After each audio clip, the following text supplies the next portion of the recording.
నమస్తే welcome to our channel నేను మిషాల్ని TDP MLA Kotamreddy Sridhar Reddy చంపడానికి ప్లాన్ వేసింది ఎవరు మరి ముఖ్యంగా చూసుకుంటే సోషల్ మీడియాలో వైరల్ అవుతుంది ఒక వీడియో అయితే ఆయన చంపేస్తే డబ్బే డబ్బు కోట్ల డబ్బు లేదా అరుణకి అంటే లేడీ డాన్ అరుణ ఆయన చంపేస్తే ఆ టికెట్ అరుణకి ఇస్తానంది ఎవరు ఇలాంటివన్నీ డిస్కషన్ చేసే ముందు స్టూడియోలో ఉన్నారు ప్రముఖ రాజకీయ విశ్లేషకులు అడుసుమల్లి శ్రీనివాస్ గారు ఉన్నారు వారిని అడిగి విషయాలన్నీ తెలుసుకునే ప్రయత్నం చేద్దాం నమస్కారం సార్ నమస్కారం అండి. సార్ అసలు ఈ కోటంరెడ్డి శ్రీధర్ రెడ్డి వెనుక కుట్ర ఎవరిది ఈ ప్లాన్ ఈ స్కెచ్ అంతా ఎవరు చేస్తున్నారు మరి ముఖ్యంగా చూసుకుంటే ఈ రోజు కోటంరెడ్డి శ్రీధర్ రెడ్డి ఆయన మాట్లాడుతూ నేను ఎవరికి భయపడను ఇప్పుడు నా వెనక అంతా ఇప్పుడు ప్రజలు ఉన్నారు కార్యకర్తలు ఉన్నారు సో నా మనవరాలు కానించి నా మనవడు వరకు నేను నా మనవరాలే భయపడరు సో నేను ఎందుకు భయపడతా అన్నట్టు తను వ్యాఖ్యలు చేస్తున్నారు మరి మరో పక్క చూసుకుంటే వీళ్ళు వైసీపీ వాళ్ళు రౌడీ సీటర్లు కావచ్చు ప్రత్యేకంగా ఇప్పుడు ఆయన చంపేస్తే కోట్ల డబ్బు అని ఒక పక్క వాదనలు వినిపిస్తున్నాయి మరో పక్క ఏమో అరుణకి టికెట్ ఇస్తామన్నది వార్తలు అయితే వస్తున్నాయి అసలు దీన్ని ఎలా చూడాలి సార్ అసలు ఇప్పుడు యాక్చువల్గా వైసీపీ పార్టీ పరిస్థితి ఏంటంటే సాధారణంగా రాజకీయ పార్టీకి గెలిపోవటం సహజంగా ఉంటాయి. తెలుగుదేశం పార్టీ కూడా అనేక విజయాలు అప్రతిహత విజయాలు ఉన్నాయి, ఘోర పరాజయాలు ఉన్నాయి. తిరిగి వాళ్ళు ప్రజల్లోకి వెళ్ళి పోరాటాలు చేసి ప్రజల సమస్యల మీద పోరాటం చేసి వాళ్ళు తిరిగి అధికారంలో రావడం జరుగుతూ వచ్చింది. అప్పుడున్న ప్రభుత్వాలు ఏమన్నా కొంచెం ప్రజా వ్యతిరేక నిర్ణయాలు తీసుకున్నా ప్రజలను ఇబ్బంది పెట్టినా వీళ్ళు పోరాటాలు ఫలించి గెలిచారు. అలాగే ఒకసారి 2009లో అప్పుడున్న ప్రభుత్వం తిరిగి మళ్ళీ గెలిచింది. తెలుగుదేశం పార్టీ పోరాటం చేసినా కానీ గెలవలేకపోయింది. సహజంగా రాజకీయ పార్టీలు ఆ రకంగా వ్యవహరిస్తూ ఉంటాయి. కానీ ఇక్కడ జగన్మోహన్ రెడ్డికి ఒక విచిత్రమైన పరిస్థితి. అతనంతా కూడా రివర్స్ అంటే అతను పరిపాలన కూడా రివర్స్లోనే చేశాడు. ఇప్పుడు అతను వాళ్ళ ఆలోచన ఎలా ఉందంటే ఇప్పుడున్న ప్రభుత్వం మీద పోరాడడానికి అతని అంశం లేదు. సంక్షేమం బటన్ నొక్కడం మాత్రమే పరిపాలన అనేటువంటిది అతను చూపించాడు. అదే బటన్ నొక్కడమే పరిపాలన అతను కూడా అనుకున్నాడు. అది కూడా సరిగ్గా నొక్కలేకపోయాడు. ఇప్పుడు వీళ్ళనేనే విమర్శిద్దామంటే పెన్షన్లు తీసుకోండి. అతను 3,000 ఇవ్వడానికి సచ్చి చెడి 3,000 2,000 నుంచి 3,000 చేయడానికి 5 ఏళ్ళు పట్టింది. వీళ్ళు 4,000 చేశారు. 3,000 అనుకున్న ఎక్స్ట్రా ఇద్దాం అనుకున్న 3,000తో సహా 7,000 మొదటి నెలలోనే ఇచ్చారు. 14 నెలల నుంచి కూడా పర్ఫెక్ట్గా ఇచ్చుకుంటూ వచ్చారు 1వ తారీఖుకి. ఎక్కడా కూడా ఇబ్బంది లేకుండా ఇతను కొన్ని అనర్హులైన వాళ్ళకి ఇచ్చిన వాళ్ళు చేర్చి అనర్హులు అనుకున్న వాళ్ళు కూడా ఇచ్చారు. ఇప్పుడు తొలగిస్తున్నారు అనర్హుల్ని. దానికి పెద్ద లబోదీపం అంటున్నారు. ఒకవేళ అర్హులు ఎవరన్నా ఉంటే ఇబ్బంది రాదు, మేము ఉన్నాం మీకు అని చెప్పేసి భరోసా ఇస్తున్నారు. ఎక్కడికక్కడ తెగ్గొట్టేస్తున్నారు వాళ్ళు. మహిళల విషయానికి వచ్చేటప్పటికి మహిళలకు నువ్వేం చేసావు అక్క చెల్లెమ్మలో ఏదో ఇబ్బంది పడిపోయారు అన్నాడు. ఈ మహిళలకు కూడా వీళ్ళు బస్సులని కానీ తర్వాత తల్లికి వందనం కానీ సిలిండర్లు ఇవ్వడం కానీ చేస్తూ ఉన్నారు. అన్న క్యాంటీన్లు ఇలాగా సంక్షేమంలో అసలు అతను వేలెత్తి చూపడానికి అవకాశం లేకుండా ఉంది పరిస్థితి. పెట్టుబడులు అభివృద్ధి మన కళ్ళ ముందు కనిపిస్తూ ఉన్నాయి. అది ఇంకో సంవత్సరం పోతే పూర్తిగా ఇదవుద్ది. ఇలాగా రోడ్లు ఇలా అన్ని అంశాల్లో కూడా ముఖ్యంగా ప్రజలు ప్రశాంతంగా ఉన్నారు. ఇలాంటి పరిస్థితులు అతనికి మాట్లాడడానికి కానీ దెబ్బలాడటానికి కానీ పోరాటం చేయడానికి కానీ ఏం అంశం లేదు. అందుకనే అతని పర్యటనలన్నీ జైళ్ళకి లేకపోతే యాంటీ సోషల్ ఎలిమెంట్స్ పోలీసులు శిక్షిస్తే వాళ్ళ దగ్గరికి లేకపోతే సంవత్సరం క్రితం చచ్చిపోయిన పరామర్శకి వెళ్తూ ఉన్నాడు. మరి వాళ్ళకి ఏ దారి ఉంది?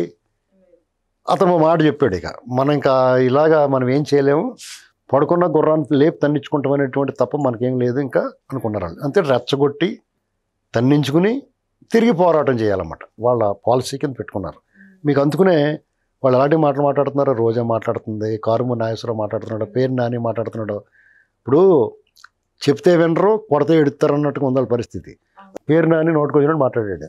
ఓ కేసు పడగానే పరారు అజ్ఞాతంలోకి వెళ్ళిపోయారు. పిన్నెల రామకృష్ణారెడ్డి తమ్ముడు అడ్రస్ లేడు ఇప్పుడు వరకు.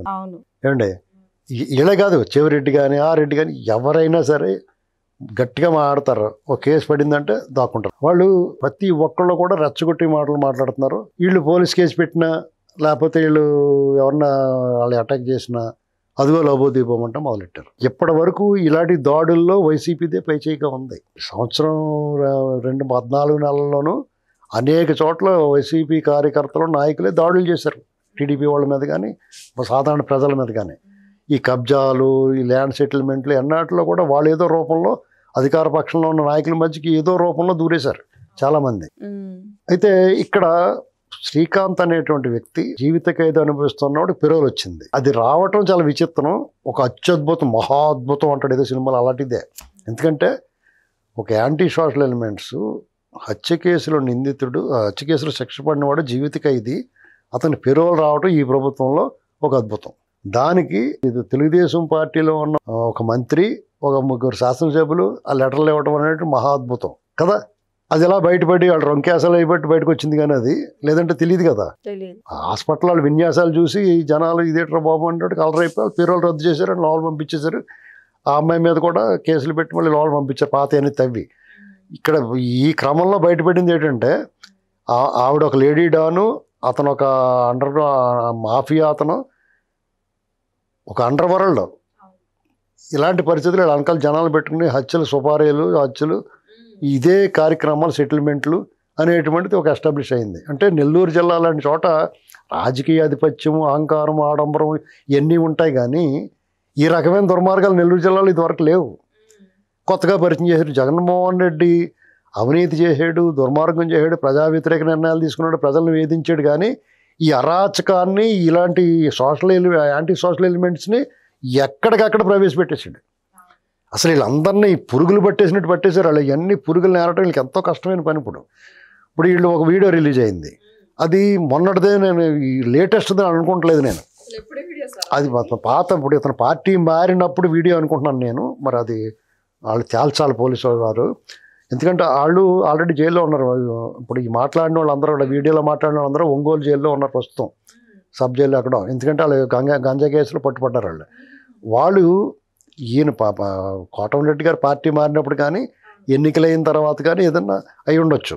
అప్పుడు ఈయన చంపేస్తే డబ్బులు ఆ సీటు అరుణ్కి ఎవరికి ఇస్తారన్నట్టుగా ఇలా రకరకాల వ్యవహారాలు జరిగినాయి.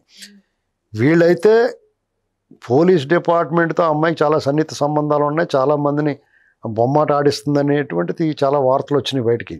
ఇప్పుడు ఆవిడ ఫోన్ హ్యాండ్ ఓవర్ చేసుకుని ఆ ఫోన్ నుంచి చాలా రకాలు బయటకు వస్తాయి. వీళ్ళు ఏం చేస్తారంటే ఆ పోలీసులతో ఉన్న పోలీస్ డిపార్ట్మెంట్లో వాళ్ళకి చెడ్డ పేరు రాకుండా కొంతమంది తప్పించేస్తారు, గ్యారంటీకి ఏమనుమానం లేదు అందులో.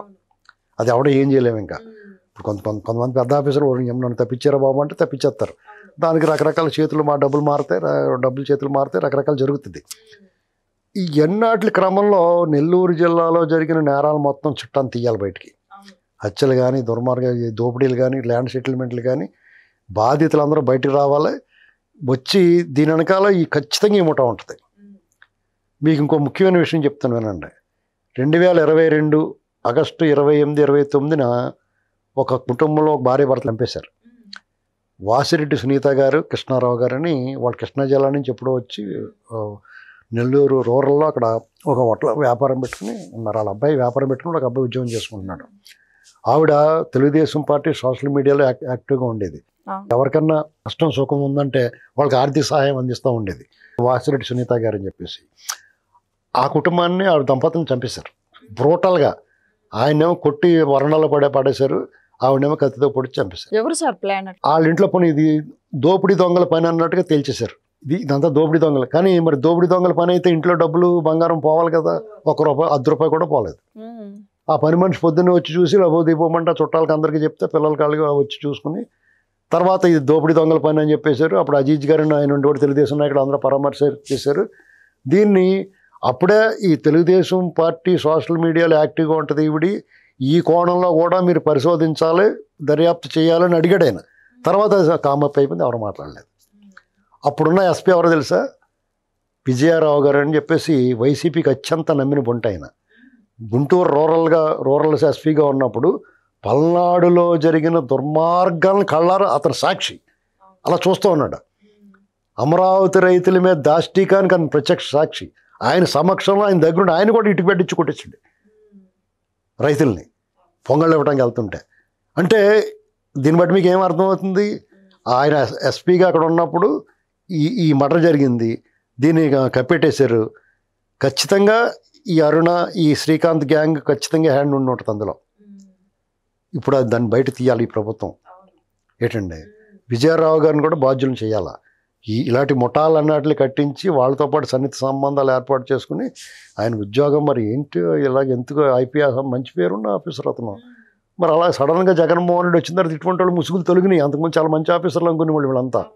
ఆత్మకూరులో అలా జరిగినప్పుడు 2019లో జగన్మోహన్ రెడ్డి ప్రభుత్వం వచ్చిన తర్వాత ఈ గొడవలు అవి జరిగి దారుణంగా ఊళ్ళు ఖాళీ చేయించేశారు వాళ్ళు కొట్టేసి. మాదిగ సామాజిక వర్గంలో ఒక ఊరుకు వాడని ఖాళీ చేయించారు. అప్పుడు చంద్రబాబు నాయుడు గారు చెలో ఆత్మకూరు కార్యక్రమం పెడితే ఆయన ఇంటికి గేటు తాళ్ళు కట్టేశారు వెళ్ళనివ్వకుండా. ఆ టైంలో కొంతమంది నాయకులు వెళ్ళి టీడీపీ నాయకులు విజయరావు గారు రూరల్ ఎస్పీ దగ్గరికి వెళ్తే చాలా నిర్లక్ష్యంగా మాట్లాడటమే కాకుండా మీరున్నప్పుడు మీరు చెప్పినట్టు చేస్తాం, వీళ్ళు ఉన్నప్పుడు వీళ్ళు చెప్పినట్టు చేస్తాం అని చెప్పేసి మీరు చేయలేదా అన్నట్టుగా వెళ్ళి తిరిగి రివర్స్లో. తెలుగుదేశం పార్టీ ఇప్పుడు అలా చేయలేదు. అతను ఒక భక్తు వైసీపీ కార్యకర్తలు మాట్లాడాడు. ఇది గమనించుకోవాలి ప్రభుత్వం. అటువంటి వాళ్ళు ఇప్పుడు ఎక్కడన్నా పోస్టింగ్లో ఉన్నా కానీ విఆర్లో పెట్టాలి, వాళ్ళ మీద దర్యాప్తుకి ఆదేశించాలి. ఇందులో ఇలాంటి క్రిమినల్ యాక్టివిటీస్ వాళ్ళ పాత్ర ఏమైనా ఉందేమో కూడా గమనించాలి. పోలీసులు అయితే వాళ్ళు మానవ మాత్రలే కదా. ఇప్పుడు కూటమి ప్రభుత్వం ఎలాంటి చర్యలు తీసుకోబోతుంది సార్? ఖచ్చితంగా తీసుకోవాలండి. ఎలాంటి చర్యలు తీసుకోబోతుంది అనేటువంటిది ఇంకా నిన్న కదా ఇదంతా అలరైంది. ఇప్పుడు ఆయన కూడా ప్రెస్ మీట్ పెట్టాడు. కోటమిరెడ్డి శ్రీధర్ గారు ఎవరు వస్తారు రండిరా అంటున్నాడు. సడన్గా మనం చెప్పి రావండి. ఇది అప్రమత్తంగా ఉండాలి, ఆయన చాలా జాగ్రత్తగా ఉండాలి. ఆయన కూడా లెటర్ ఇచ్చాడు ఆ శ్రీకాంత్కి. అంటే ఆయన చావుకి ఆయన ముహూర్తం పెట్టుకున్నట్టు అన్నమాట. తర్వాత ఆయన ఉపసంహరించుకుని ఇటువంటి పొరపాటు చేయను అన్నాడు. ఇవన్నీ ఏమండి, రాజకీయ పార్టీలు ఆ ఇంటిమే కాకి ఇంటిమే వాలకూడదు అనేటువంటిగా ఉండకూడదు, అందరు కలిసిమెలిసి ఉండాలి, రాజకీయం ఎన్నికల వరకే అనేటువంటిది చంద్రబాబు గారు చెప్తాడు ఆయన. కానీ మిగతా వాళ్ళు కూడా అలా పాటించినప్పుడు మీరు కూడా చాలా జాగ్రత్తగా ఉండాలి అందరూ. చంద్రబాబు గారి దగ్గర నుంచి సామాన్య కార్యకర్త వరకు కూడా తెలుగుదేశం పార్టీ వాళ్ళు కానీ కూటమి పార్టీలో ఉన్నవాళ్ళు, బీజేపీ వాళ్ళు పర్లేదు, వాళ్ళ జోలికి వాళ్ళు ఎంచుకోగానే మిగతా వాళ్ళందరూ చాలా జాగ్రత్తగా ఉండాలి. జనసేన టీడీపీ వాళ్ళు చాలా జాగ్రత్తగా ఉండాలి. ఇప్పుడు సెక్యూరిటీ కూడా లేదని చెప్తుండే కోటమిరెడ్డి. ఆయన గన్మెన్లు ఉండేవారు కాదు. ఇప్పుడు గన్మెన్లు పెట్టుకోవాల్సిన పరిస్థితి 1 to డబల్ పెట్టుకోవాలి. అంతేకాకుండా ఆయన సొంత సైన్యాన్ని కూడా ఏర్పాటు చేసుకోవాలి. నమ్మకమైన మనుషులు, నమ్మకస్తులు పెట్టుకోవాలి. ఎందుకంటే ఏ పుట్టలో ఏ పావుందో తెలియదు కదండి. ఇప్పుడు వీళ్ళు ఎవరో తెలియదు మనకు ఇప్పుడు వరకు.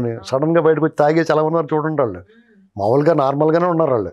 వాళ్ళకి మీసాలు గీసాలు సినిమాలో చూపించిన రౌడీలాగా ఏం లేరు. వాళ్ళు డేంజర్గా ఉంటుంది. జాగ్రత్తగా ఉండాలి వాళ్ళతోటి. సో ఇదంతా చూశారు కదా. ఇక కోటమిరెడ్డి శ్రీధర్ రెడ్డి ఈ విషయాలకు అన్నిటికీ కుట్ర అన్నిటికీ స్పందించి ఇక ఎవరు వస్తారో రాని చూసుకుంటా, నేను ప్రజల కోసం, టీడీపీ కార్యకర్తల కోసం, టీడీపీ కోసం లాస్ట్ చివరి శ్వాస వరకు నేను పోరాడుతూనే ఉంటానని తను వ్యాఖ్యలు చేస్తున్నారు. ఇక ఏం జరగబోతుందో నెక్స్ట్ వీడియోలో అయితే తెలుసుకుందాం. Thank you sir.